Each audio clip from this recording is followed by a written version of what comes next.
அம்மா ஓ என்னப்பா என்னம்மா இன்னைக்கு டின்னர்? இன்னைக்கு சூப்பரான டின்னர் பண்ணிட்டீங்க. வாங்க நைட்டுக்கு அப்படியே ஒரு 1 pot ரைஸ் அப்படியே ஜீரக சம்பா அரிசியில் அப்படியே உள்ள போறது. இந்த மாதிரி குட்டி குட்டி அரிசி கிடைச்சா மட்டும் விட்டுறாதீங்க, அப்படியே வாங்கி செய்யுங்க. சூப்பரா இருக்கும். அளவு மட்டும் தண்ணி மட்டும் அளவு கரெக்டா வைங்க. இந்த அரிசிலாம் வந்து சாப்பிட்றதுக்கு அவ்வளவு நல்லா இருக்காது. இந்த மாதிரி புலாவ், பிரியாணி, குஸ்கா இதெல்லாம் செய்யறதுக்கு டாப் நாச்சா இருக்கும். இன்னைக்கு நான் செஞ்சது என்னன்னு கேட்டீங்கன்னா, இந்த மாதிரி வெள்ளை சுண்டல் இருக்குல்ல, அதை காலையில நான் ஊற வச்சிட்டேன். இங்க பாருங்க, கையில பாருங்க, என் கையில அடிபட்டு இருக்கு. அந்த காய் சீவரத்துல அப்படியே சீவிக்கிட்டேன்ப்பா.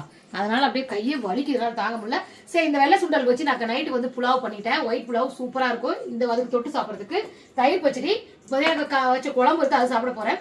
இன்னைக்கு செவ்வாய் உரையில புதுசா கல்பனாவோட சேனல் தனியா ஆரம்பிக்கிறாங்கல்ல, அந்த சேனல் வந்து பாத்தீங்கன்னா ஒரு மினி விளாக் போட்டிருக்கு. விளாக்ஸ் ஆஃப் கல்லு, இந்த சேனல் நேம் இதுதாங்க. கண்டிப்பா இத்தனை நாள் எங்களுக்கு எப்படி ஒரு மாமன் டாட்டா சேனலுக்கு ஆதரவு கொடுத்தீங்களோ அது மாதிரி விளாக்ஸ் ஆஃப் கல்லு, அந்த கல்லு சேனலுக்கு கொஞ்சமாச்சும் ஆதரவு கொடுங்க. உங்களோட ஆதரவு நாங்க எதிர்பார்க்கிறோம். ஓகேங்க, சப்ஸ்கிரைப் பண்ணுங்க, லைக் பண்ணுங்க, ஷேர் பண்ணுங்க, கமெண்ட்ஸ் அள்ளி தெளிச்சு விடுங்க. ஓகே.